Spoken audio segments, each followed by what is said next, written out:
Today, American consumers spending more than expected last month. But are they getting more stuff, or is stuff just getting more expensive? And in the first prosecution related to the Boeing 737 MAX accidents, a former pilot has been charged with lying to the U.S. government. And Bitcoin topping $62,000 today, its highest level in 6 months. What's behind the surge? That and much more coming up on NTD Business. Good evening. Great to have you with us. I'm Paul Graney. Some positive news this Friday evening with reports retail sales rose in September and were revised up for August too. Last month, sporting goods and hobbies saw big gains, as well as sales of general merchandise. Sales at gas stations were strong, but that's due to the spike in gas prices. Car sales were also up, but again, due to the higher prices. Car dealers actually sold fewer cars than the month before. On the flip side, health and personal care spending was down, but sales of electronics and appliances were also down last month. We've all heard about production delays due to supply shortages. So joining us with insights on how American retailers are feeling is Scott Williams. Scott is the CEO of Batteries Plus. It's one of the country's top battery and light bulb retailers with over 750 retail locations across the country. Scott, real pleasure to have you on the show. I think what's interesting about your business is you sell batteries for a whole range of activities. I'm always curious, can you give us some insight into what people are spending their money on at the moment? Yeah, absolutely. You know, after we came through the pandemic and then went into this global supply chain, we really saw surges in different types of categories. So early on, it was recreational, like marine for boats and golf carts. Folks bought RVs and were traveling around the country as sort of a safe activity. But then later on, it ended up being a lot of device repair. So we are the national partner for Samsung, repairing Samsung phones. And many people, that's their main device, is that one phone, and don't have a landline anymore. So we saw a surge in folks making sure that that device was working. And on that point, some people treat their phone as if it's their right arm, right? Are we facing any shortages of batteries or anything given the supply chain constraints? Well, it's funny you say that because speed is really important for us in the phone repair business. You know, especially in the younger generation, can barely be without their phone for an hour, and that's why we like our quick turnaround on the repairs. But additionally, we've been watching the supply chain and what's been going on in the ports through the Far East, through Los Angeles, really for 6, 9, 12 months. It's getting a lot more attention now, but we've been really watching it for quite some time. So we stocked up in the spring for a lot of the spring categories like lawn and garden, marine and power sports. And right now we're going into winter and we're looking at a lot of things like auto battery and being prepared for the cold that could be coming. So we've been fortunate in that we have about 4 months of supply because we've been working on this for a couple of quarters. And it's so important because we're a franchisor. So 600 of our 700 stores are owned by small businesses across this country, and they count on us to have that certainty of supply. How's that aspect of the business been? I know unemployment is still quite high. I know over the past 18 months, I believe there's been a record number of new businesses formed. How has the demand for becoming a franchisee been for you guys? Well, it's really gone very well for us. And I think as folks look at a new franchise business, they're putting a different criteria on it. So certainly there is staffing challenges across the country, and nobody is immune to that. But an average Batteries Plus store has 5 to 6 employees. So that is a more manageable amount. And we really like the small local aspect of our business. And we were also deemed essential. We never closed during the pandemic. And so we were able to take care of first responders and hospitals and hearing aid batteries. So what we found is that on our base of 700 stores, we've signed up 100 new franchise stores in the last 15 months, like a 15% growth. And they're looking at a affordable, recession-proof, essential business that has 5 to 6 employees with high touch and high service. And it's really been a great opportunity to welcome a lot of new families into our brand. Absolutely. That's encouraging to hear. Are you adapting in some way, given the supply chain constraints, given the inflationary pressures we're seeing? How's the outlook and what are the big changes you're going to make? Well, the biggest change we're doing is we're buying ahead. And so to the extent that the supply is out there, it's important for a franchisor like us to use financial strength or a balance sheet to go ahead and forward buy, because the predictability of how long this will last is pretty uncertain. But I think most folks think it will happen and last clear into middle of next year. And so to the extent that we can extend our weeks of supply from 16 weeks out to 30 and 40 weeks of supply, we'll be there for our franchise owners until next summer. So you're just predicting really longer lead times. You're not in any concern about shortages, et cetera? There's certain categories that have been very tight, like golf cart batteries. And in some of those cases, you're trying to make sure that you can take care of your existing customers and franchise owners. But what we're looking at is that with enough lead time, the issues that have happened in China, Vietnam, Malaysia, and a lot of the containers coming in, and really a lot of the delays are even domestic from the West Coast to the Midwest. And so giving some flexibility to that supply chain to allow for bumps in the road so that we can have that weeks of supply. Interesting. Great insights. Scott Williams, Batteries Plus. Appreciate it. Thank you. Hey, thanks for having me. Sure enjoyed it. And it seems the LA port hasn't started working 24/7 just yet. The Biden administration is pushing it to work longer hours to ease supply chain bottlenecks there. Ships have been backed up at the port for months. And only now has the president nominated a maritime commissioner. And one top expert says the nominee doesn't even have the right experience. NTD's Evelyn Lee reports. President Biden is trying to unclog the bottlenecks at the shipping ports. The Los Angeles port, one of the country's busiest, is going to operate around the clock. But Sal Mercogliano, a maritime historian at Campbell University, says he isn't seeing this happening at the moment.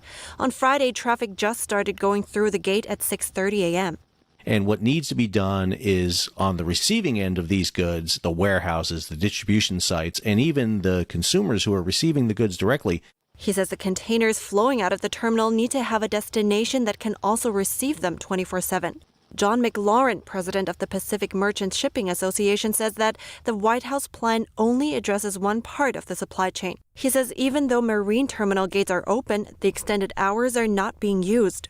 You're seeing long lay times for containers on the ground, for trucks, and more importantly for rail. Rail is really the big constraint here that no one really wants to talk about too much. But we have a very finite rail capacity. Our Class 1 rail capacity is down what it used to be. The yards are packed.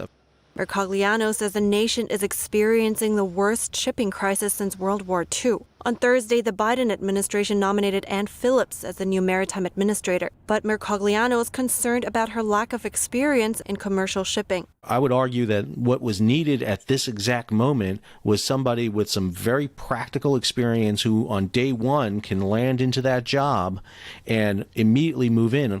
But he doesn't believe that Christmas will be canceled because all the goods we need are sitting right off the port. He says there isn't a shortage. The goods just need to make it from the port to where they need to be. Evelyn Lee, NTD News. And a Wall Street Journal investigation has found that 61 judges illegally traded stocks while hearing cases involving those companies. It says about half of them reported more than one trade while hearing a case. The Journal discovered it during a broader investigation that found over 130 federal judges failed to recuse themselves from cases where they had financial interests. One judge was hearing a case about a company called International Paper. In the meantime, he sold the company's stocks, earning a profit of between $15,000 and $50,000. Under federal law and ethics rules, it's illegal for a judge to preside over a case if the defendant or a plaintiff is a company they own stock in. And a former chief technical pilot for Boeing has been charged with fraud related to the flight system responsible for 2 fatal crashes. He's accused of withholding critical information about the 737 MAX jet. The indictment says he provided materially false, inaccurate, and incomplete information to the Federal Aviation Administration. So the plane was approved by the agency without proper knowledge of the new parts added to the flight control system. That same system resulted in crashes that killed 346 people. It also led to the jet's grounding for months. Prosecutors noted that a key document lacked any reference to the flight system parts, and as a result, airplane manuals and pilot training materials also lacked any reference. If convicted, he faces potentially decades in prison. And Italy's flagship airline Alitalia is touching down for the last time today. Despite billions of dollars in bailout money and flying movie stars, princesses, even popes, the airline is bust. NTD's Fake Quarter explains the Italian icon's downfall. Alitalia, the 75-year-old airline that once symbolized Italy, is dead. In the 1960s, it was Europe's third largest, but more recently, it hasn't made an annual profit in 20 years. The airline made its last flight Thursday.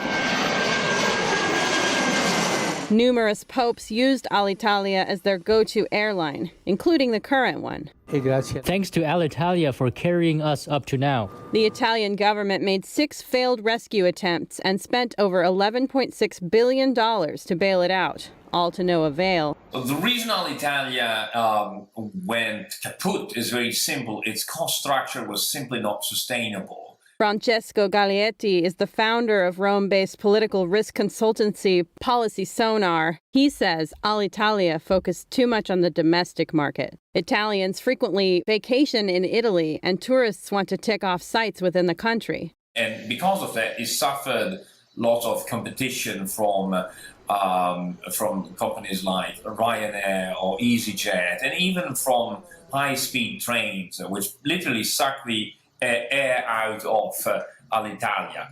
Italian state railway company Ferrovie dello Stato has seen passengers on the main business route almost quadruple over a decade. There were 1 million in 2008 and 3.6 million by 2018. Right now, 2/3 of people traveling between the major cities of Rome and Milan take the train. Also, analysts say Alitalia didn't adapt to shifts in the industry, which involved the rise of low-cost carriers and consolidation among big ones. The airline is being replaced by far smaller state-owned successor, ITA. ITA will use Alitalia's planes, but only employ around 28% of Alitalia's staff. This has resulted in protests. Fake Quarter, NTD News. And crude oil surpassed $82 a barrel today. That's the highest it's been in 7 years. It's a remarkable turnaround from a commodity that was trading at negative prices less than 18 months ago. Rising prices are being felt at the pumps. According to AAA, the national average price for a gallon of gas is $3.30. This time last year, it was $2.18. But some good news from California. A recent oil spill is likely much smaller than initially thought. The Coast Guard official predicts the spillage is only 1/5 of what they first feared. She says the final count for the spill will likely be closer to the lower figure. It correlates with the amount of oiling seen on the California shore. Fishing has been barred off the coast of Orange County. State officials are taking samples of fish to see if they've been affected by oil before allowing people to start fishing again. Many people quit their jobs during the pandemic, but some predict of these workers will boomerang right back to their old jobs. NTD's Phil Zoe has the story. An associate management professor at Texas A&M University predicted the Great Resignation when many people quit their jobs during the pandemic, and is still going on as a record 4 million people resigned from their jobs in August alone. I would say don't quit a job unless you have something to go to. Employers are not able to fill positions because employees just do not need their jobs. They've gotten the upper hand, if you will, on the job market. Now that same professor is coining a new term, boomerang employees, who will eventually return to their old jobs. Chuck Simikian has been in the HR industry for over 25 years, and he agrees. They're gone, they're out swinging around, getting experience, trying other things, and they are ready to come back. Simikian says there are many benefits to bringing back a former employee. Employers are going to want to bring back people that they know, that they feel comfortable with, because Recruiting and training are huge expenses. But HR business partner Shannon Curtis over at Employers Advantage has seen otherwise. They're changing for better pay, better benefits offerings, and the opportunity to remote work if that's a possibility. So I have not seen many people return to their old jobs. But Curtis says while workers have the upper hand now, the playing field might level out. I would encourage employers and employees to think long-term and not be short-sighted. So it's easy to go for the quick fix or the quick compensation increase, but take a deep breath to think long-term so our decisions aren't so immediate and short-lived. Phil Zhou, NTD News. And stocks ended higher today. The Dow rising 382 points, over 1%. S&P 500 gaining 33 points, about 0.75%. While the Nasdaq gained 74 points, about 0.5%. All three major indexes posting gains for the week. A big end to the week for Bitcoin, hitting $62,000, possibly down to hopes a Bitcoin exchange-traded fund, or ETF, could be launched next week. An official letter shows it's been approved to be listed on the Nasdaq. A Bitcoin ETF would allow institutional investors to get exposure to the cryptocurrency, even if regulations don't allow them to buy it directly. Crypto fanatics have long been waiting for the approval of the first ETF, as many believe big investors are just waiting to get skin in the game. Meanwhile, though, the second largest mortgage lender in the country, United Wholesale Mortgage, has ditched its plan to accept crypto payments. After a pilot program, it says the demand just isn't there. And Wall Street's leading investment bank, Goldman Sachs, cashing in on a flurry of merger and acquisition deals last quarter. Reported earnings today smashing expectations. In fact, its profit jumped 66% in the last quarter. Pumping those profits, a surge in lucrative advisory fees stemming from the record wave of deals. Goldman gets a third of its revenue from investment banking, and revenue in that unit nearly doubled, making it its second best quarter ever. In fact, Goldman's strong results cap a banner quarter for the biggest banks in general. They saw profits jump. And after years of deflation, Japan has seen a rare wave of price hikes. Surging supply costs are testing the bottom line of many businesses, but the price pressure hasn't been passed on to consumers just yet. NTD's Don Ma has more. In this old-school shop at Tokyo's Toranomon district, the price for a cup of coffee remains unchanged at 400 yen, or $3.60. But the cost for other raw materials, including milk, bread, and gasoline, has jumped up 5% in the last 3 months.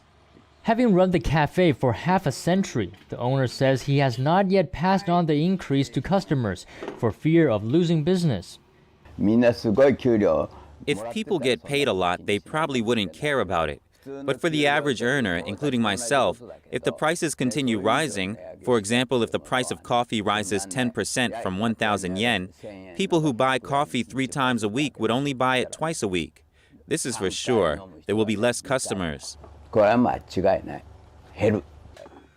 Japan is a country characterized by weak growth, meaning that prices of many things, including wages, have barely budged for decades. The country's core customer inflation only stopped falling in August, snapping a 12-month deflationary spell. Yet inflation ensued at the wholesale level and squeezed the bottom line of many companies. For one, Japanese restaurant chain Masuya has stopped selling its premium beef bowl. In its place, cheaper regular bowls are provided. I don't particularly feel that I'm taking more money out of my wallet when I go shopping, but when I heard that the beef bowl price went up from 320 to 380 yen, it does give me a sense that the price has increased a lot. Japan's inflation is still modest by global standards, and the country's households are more sensitive to price hikes after a long stretch of wage stagnation. Official data in the coming months is expected to shed more light on the recent price rises. And still to come. With Halloween just 2 weeks away, are we facing a shortage of pumpkins? And should you be worried? And the comfy casual clothing trend takes off as professionals embrace hybrid work and freshen up their wardrobes. Fashionistas in Spain weigh in. That and more coming up on NTD Business.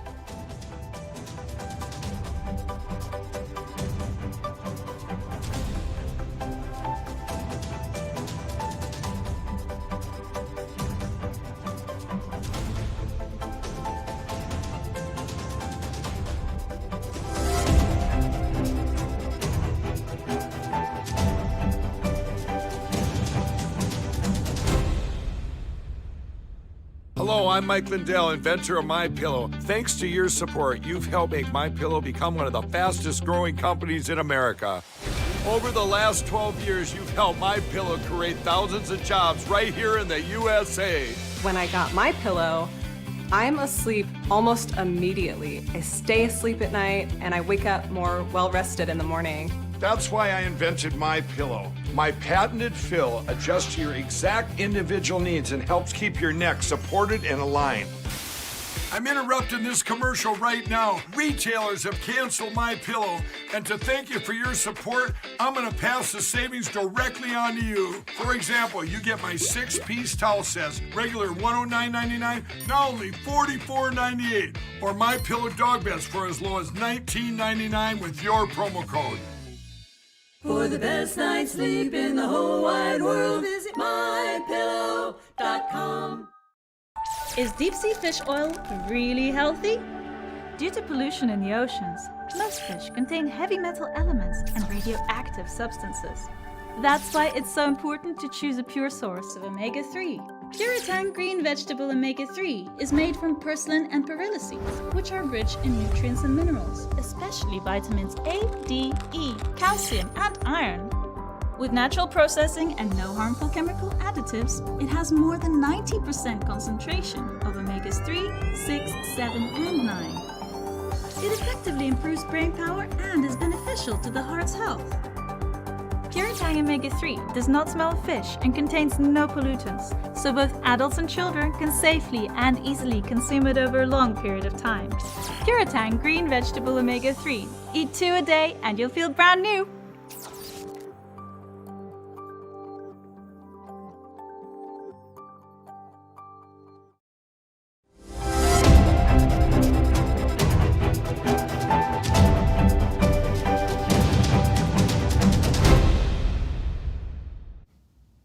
Welcome back.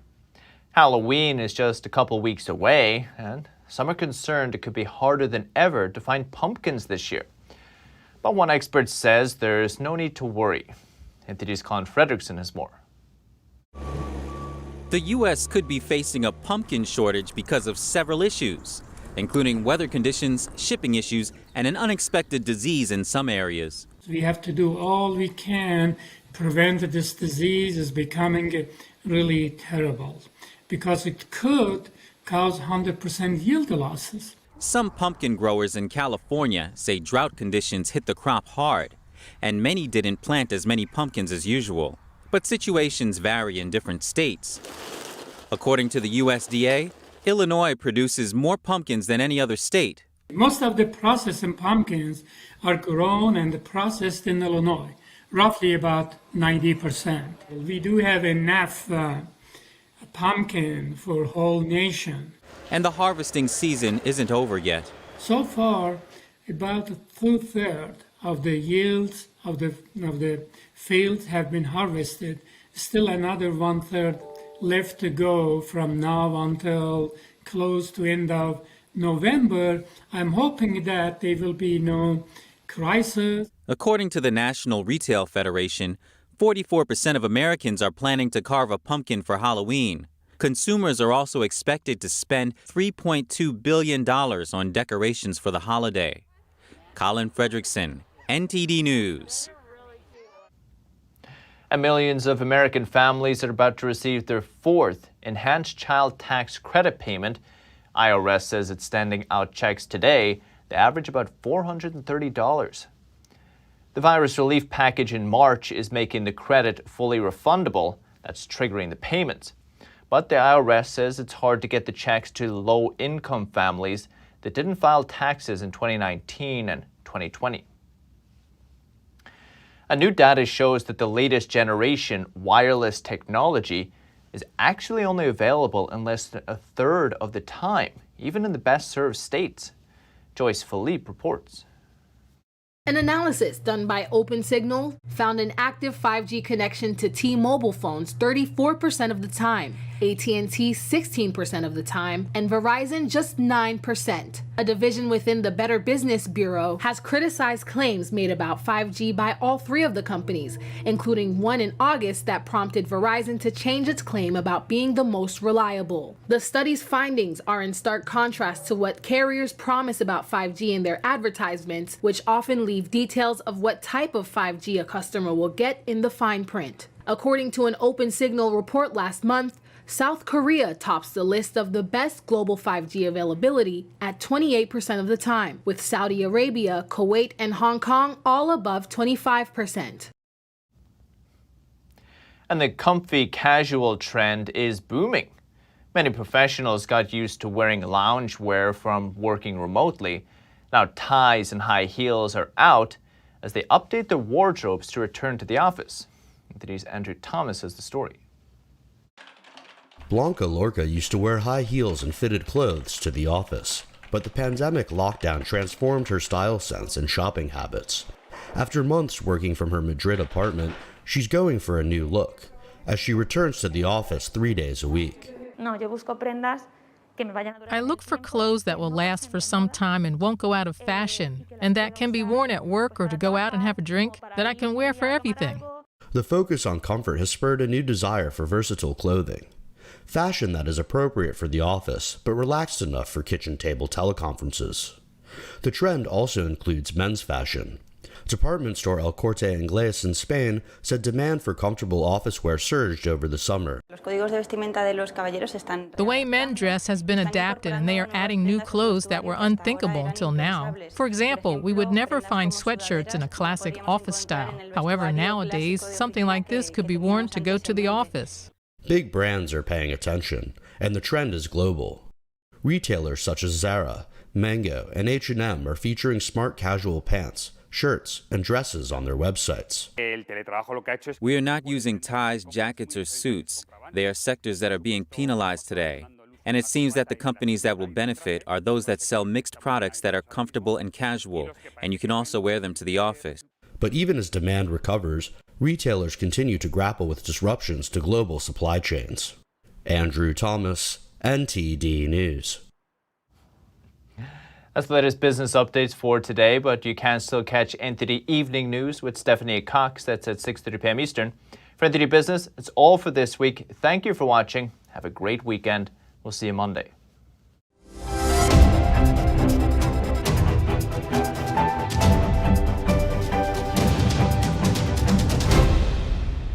Thanks for watching us on YouTube. Don't forget to catch all of our programs on TV.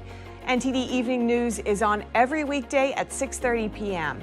Find your local NTD channel at ntd.com/TV.